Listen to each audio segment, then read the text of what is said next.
Busy people, అందరూ ఎలా ఉన్నారు? I hope you all are doing good. I'm Kalyani. ఇవాళ నేను క్యాస్ట్ ఐరన్ తవ, దోశ తవ ఎలా సీజనింగ్ చేసుకోవాలో చూపిస్తానండి. అది కూడా చాలా ఈజీగా. అండ్ ఒకసారి మనం సీజనింగ్ చేసుకున్నామంటే ప్రతిసారి అవసరం లేదనమాట. సో ఫస్ట్ అయితే దోశ తవ బ్రాండ్ అలాగే డీటెయిల్స్ చెప్తానండి. ఇది ప్రెస్టీజ్ బ్రాండ్ అనమాట. సైజ్ వచ్చేసి దోశ తవ 30 సెంటీమీటర్స్ అండి. ఇక్కడ మనకి పైన కూడా వాళ్ళు మెన్షన్ చేశారు 30 సెంటీమీటర్స్ అనేసి. 30 సెంటీమీటర్స్ అంటే చాలా పెద్ద దోశ వస్తుందండి. దోశ తవాస్లో ఇదైతే బిగ్ సైజ్ అని చెప్పుకోవచ్చు, 30 సెంటీమీటర్స్ది. ఇంకా దీని కాస్ట్ విషయానికి వస్తే ఇది నాకు 1200కి వచ్చిందండి. ఆన్లైన్లో అయితే 1300 to 1400 ఉన్నట్టుంది. అండ్ దీని మీద కాస్ట్ ఏమో 1760 ఉంది. సో ఎంఆర్పి ప్రైస్ కాకుండా మీరు కొంచెం బార్గెనింగ్ చేయొచ్చు బయట తీసుకుంటే మాత్రము. ఇది వెయిట్ అయితే చాలా ఉందండి, ఆల్మోస్ట్ 3 to 4 kgs ఈజీగా ఉంటుంది.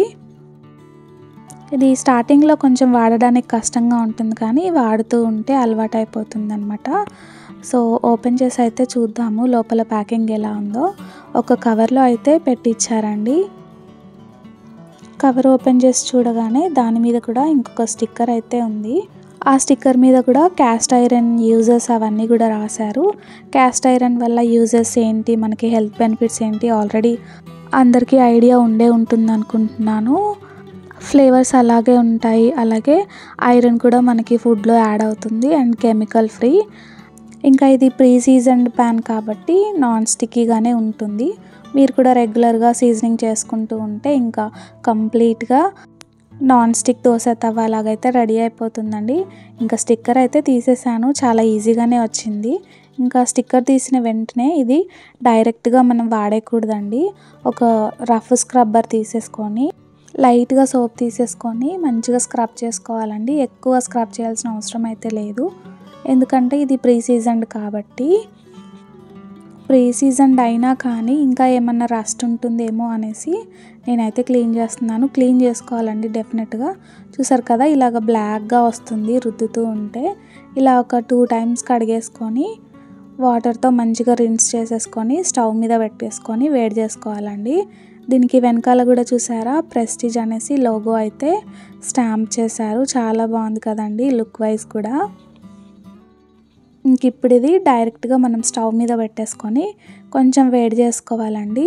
వేడి చేసుకున్నాక వాటర్ అంతా కూడా ఎవాపరేట్ అయిపోయి ఇలాగా బాగా వేడయ్యాక స్టవ్ ఆఫ్ చేసేసి కొంచెం ఆయిల్ వేసేసి స్ప్రెడ్ చేసి ఒక 1 hour వదిలేయాలండి. ఇలా మనం వేడి పెనం మీద ఆయిల్ పెట్టేసి వదిలేయడం వల్ల ప్యాన్కి అంతా కూడా ఆయిల్ అబ్జర్బ్ చేసేసుకొని పెనం అనేది దోశలు వేయడానికి రెడీ అయిపోతుంది. ఇంకా మంచిగా ఆయిల్ అంతా కూడా ఫస్ట్ టైం అప్లై చేస్తున్నాను కాబట్టి కొంచెం ఎక్కువ ఆయిల్ వేసేసుకొని ఒక 4 spoons వరకు మొత్తం స్ప్రెడ్ చేసేసుకుంటున్నాను. స్టవ్ ఆఫ్ చేసేసాను కాబట్టి ఇంకా ఆయిల్ అప్లై చేసుకున్నాక 1 hour అయితే వదిలేసేయాలండి. మంచిగా కూల్ డౌన్ అయ్యాక మళ్ళీ ఇంకొకసారి సోప్ తీసేసుకొని వాష్ చేసుకోవాలి. అప్పుడు ఇంకా ఏమన్నా దాంట్లో రస్ట్ లాంటిది ఏమైనా బ్లాక్నెస్ ఉంటే మొత్తం కూడా బయటకు వచ్చేస్తుంది. చూసారు కదా, కొంచెం అయితే వచ్చింది కదండి. ఫస్ట్ టైం కంటే ఇప్పుడు కొంచెం ఎక్కువ వచ్చింది, ఎందుకంటే మనం ఆయిల్ పెట్టి కాసేపు వదిలేసాం కదా, అదంతా అబ్జర్వ్ చేసుకున్నదంతా కూడా రిలీజ్ చేసేసింది ఆయిల్ అనేది. ఇంకా మళ్ళీ వాష్ చేసేసుకొని వాటర్ అంతా ఎవాపరేట్ అయ్యే వరకు బాగా వేడెక్కాక పెనం మీద ఒక 2 spoons ఆయిల్ వేసేసుకొని మంచిగా స్ప్రెడ్ చేసుకోవాలండి. ఇది మనం ఫస్ట్ టైం చేస్తున్నాం కాబట్టి ఈ సీజనింగ్ అయితే కంపల్సరీ చేసుకోవాలండి. ఎవ్రీ టైం కూడా మనం ఇది చేయాల్సిన అవసరం అయితే అస్సలు ఉండదు. ఇంక ఇప్పుడైతే పొగలు వస్తున్నాయి చూసారా, మీకు కనిపిస్తున్నాయి అనుకుంటున్నాను. ఇలా పొగలు వచ్చేసాక మళ్ళీ ఒకసారి స్టవ్ ఆఫ్ చేసేసుకోండి. మళ్ళీ సేమ్ ప్రొసీజర్ రిపీట్ చేసేసి వాష్ చేసేసుకున్నాక మళ్ళీ ఒకసారి ఆయిల్ పెట్టేశాను. ఇప్పుడు 3rd time సీజనింగ్ చేశాక ఆనియన్ ఒకటి తీసేసుకొని ఆనియన్ అంతా కూడా మంచిగా ఫ్రై చేసేసుకుంటున్నానండి. ఇంకా మనకి ఇది నెక్స్ట్ దోశలు వేసినప్పుడు స్టిక్ అవ్వకుండా నాన్ స్టిక్ తవ్వాలాగా రెడీ అవుతుందండి. మనం ఎప్పుడైనా కానీ ఆనియన్ పెట్టి రుద్దుకొని దోశ వేసుకుంటే బాగా వస్తుంది కదా, అందుకోసమే ఒకసారి సన్నగా చాప్ చేసుకున్న ఆనియన్, ఒక పెద్ద ఆనియన్ మొత్తం వేసేసి ఫ్రై చేసేస్తున్నాను. ఇంకా ఏమైనా రస్ట్ పార్టికల్స్ మిగిలిపోతే కంప్లీట్గా ఈ ఆనియన్స్తో రిమూవ్ అయిపోతాయి.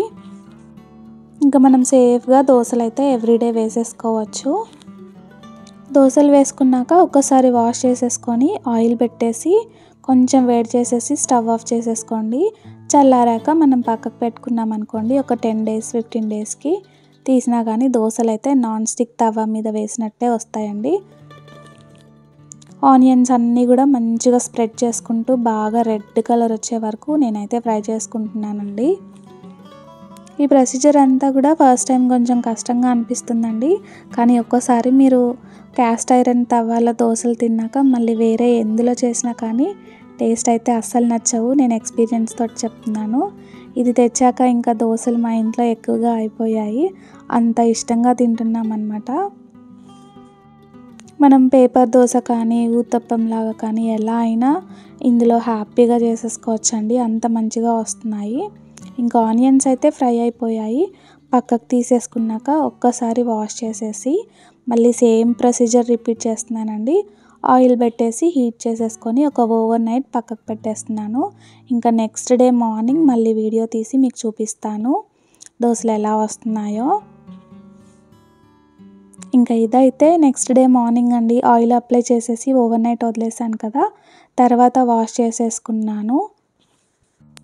ఆయిల్ అంతా కూడా స్ప్రెడ్ చేసేసి ఒక 2 minutes వెయిట్ చేశాక ఇలాగ వాటర్ స్ప్రింకిల్ చేసుకున్నారనుకోండి, హీట్ అనేది బ్యాలెన్స్ అవుతుంది తవ్వాకి. ఫస్ట్ అయితే ఒక చిన్న దోశ వేసాను, అది మీకు చూపించలేదు. ఇప్పుడైతే సెకండ్ దోశ వేసి చూపిస్తాను, ఎంత మంచిగా వస్తుందో చూడండి. కొన్ని రోజులైతే కొంచెం ఆయిల్ ఎక్కువగా పడుతుందండి, తర్వాత మీరు 2-3 drops వేసుకున్నా కానీ బాగా సరిపోతుంది. ఇంకా నేను సైజ్ అనేది కొంచెం కొంచెం పెద్దగా చేసుకుంటూ వస్తున్నాను. దోశలు ఫస్ట్ టైం కదా ఈ తవా మీద చేయడం, సో టెన్షన్ తోటి వస్తాయో రావో అనేసి చిన్న చిన్నగా సైజ్ అనేది ఇంక్రీజ్ చేసుకుంటూ వెళ్ళాను. ఇంక ఇప్పుడైతే మీడియం సైజ్ దోశ వేసాను కదండి, కాసేపు ఒక 2-3 minutes ఆగాక సైడ్స్ అంతా కూడా మనకి పైకి లేచి వస్తుందండి.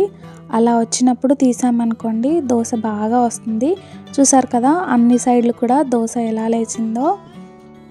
నేనైతే ఇంకా ఫుల్ హ్యాపీ అనమాట. దోశలు అయితే పర్ఫెక్ట్గా వస్తాయో రావో అనుకున్నాను. సీజనింగ్ బాగా చేసాం కాబట్టి దోశలు కూడా చాలా పర్ఫెక్ట్గా వస్తాయి, డౌట్ ఏమీ లేకుండా. ఇంకా దోశల్లో అటుకులు అవన్నీ కూడా వేసి నెక్స్ట్ అయితే ట్రై చేయాలి. ఫస్ట్ టైం కాబట్టి ఓన్లీ పప్పు అండ్ రైస్ మాత్రమే వేస్ట్ చేశాను, అందుకే దోశలు అయితే వైట్గా ఉన్నాయి. నెక్స్ట్ నేను పేపర్ దోశలాగా కొంచెం పలుచగా కూడా వేసానండి, చాలా బాగా వచ్చిందనమాట. సో అది కూడా ఎలా వచ్చిందో చూడండి. ఇది 1200 కాస్ట్ కదండి, మనం ఒక 10 సార్లు దోశ తిన్నట్లే కదా బయట అయితే. కానీ ఒక్కసారి మీరు ఇంట్లో చేసుకొని రోజు తిన్నారనుకోండి, బయట దోశలు అయితే అస్సలు నచ్చవు. నాకు కూడా అంత బాగా నచ్చేసాయి, అందుకే నేనైతే కంపల్సరీ కొనమని అందరికీ రిఫర్ చేస్తాను. ఆన్లైన్లో మీరు ప్రెస్టీజ్ దోశ తవా అని కొడితే ఈజీగానే దొరికేస్తుందండి. ఈ బ్రాండ్ అయితే నాకు చాలా బాగా నచ్చింది తవాస్లో. మీరు ఇంకొంచెం కాస్ట్ పెట్టగలరు అనుకుంటే మేయర్ కంపెనీలో కూడా చాలా బాగుంటుందండి, కొంచెం ప్రైజీగా ఉంటాయి. ప్రెస్టీజ్ బ్రాండ్లో మాత్రం రీజనబుల్గా చాలా తక్కువకి దొరుకుతుంది అండ్ క్వాలిటీ అయితే సూపర్గా ఉంది క్యాస్ట్ ఐరన్ దోశ తవాది. ఇంకా ఇవాళ వీడియో అయితే ఇంతటితో ఎండ్ చేస్తున్నానండి. ఐ హోప్ మీ అందరికీ ఈ వీడియో నచ్చింది అనుకుంటున్నాను. నా వీడియో మీకు నచ్చితే లైక్ చేయండి, మీ ఫ్రెండ్స్ అండ్ ఫ్యామిలీ మెంబర్స్కి షేర్ చేయండి, సబ్స్క్రైబ్ చేసుకోవడం మర్చిపోవద్దు. Thank you for watching and thank you for your time. Bye bye.